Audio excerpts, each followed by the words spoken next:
Hello, Chloe and Brandon both worked in production design. They helped to design and to build the sets for films and for adverts. And they worked hard, but after a while it felt as though this was not giving them the life they wanted. They felt in a bit of a rut.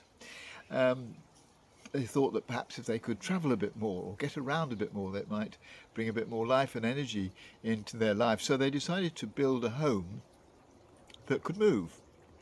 And so they managed to get hold of an old unwanted car transport for peanuts. And they got sort of stuff from junkyards and from sites, film sites where they'd been working, and even just from the side of the road. And from this, Brandon used his carpentry skills to build a home on this transporter. And initially, very little in it at all, but gradually it was expanded, still taking bits and pieces from all over the place. And they managed to get some help by advertising and found somewhere where they could park their new home while they built it.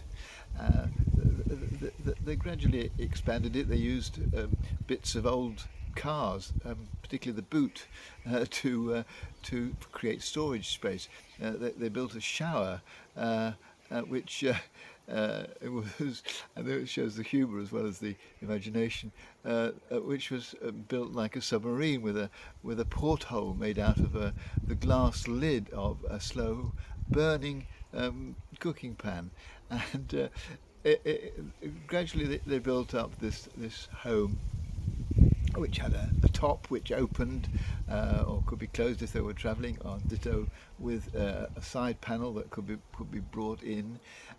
So they used Brandon's carpentry skills.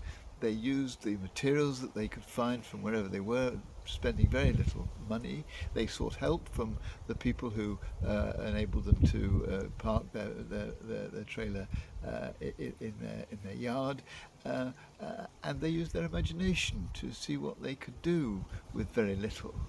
And now the the trailer is parked at the home of Chloe's parents.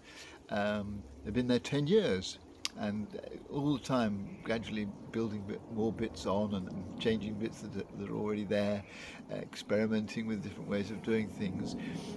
And the interesting thing is that now they don't feel they want to move. They've got a house that they could take anywhere they want to, but they're very happy where they are because, as Chloe says, every time you add something new to the home, it feels as though it's getting bigger.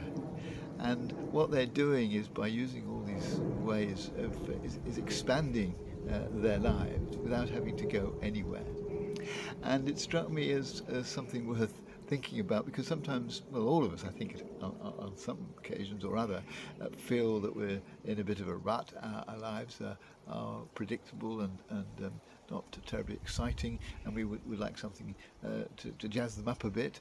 And often we think by going somewhere else, being somewhere else, travelling to somewhere else, that would be achieved.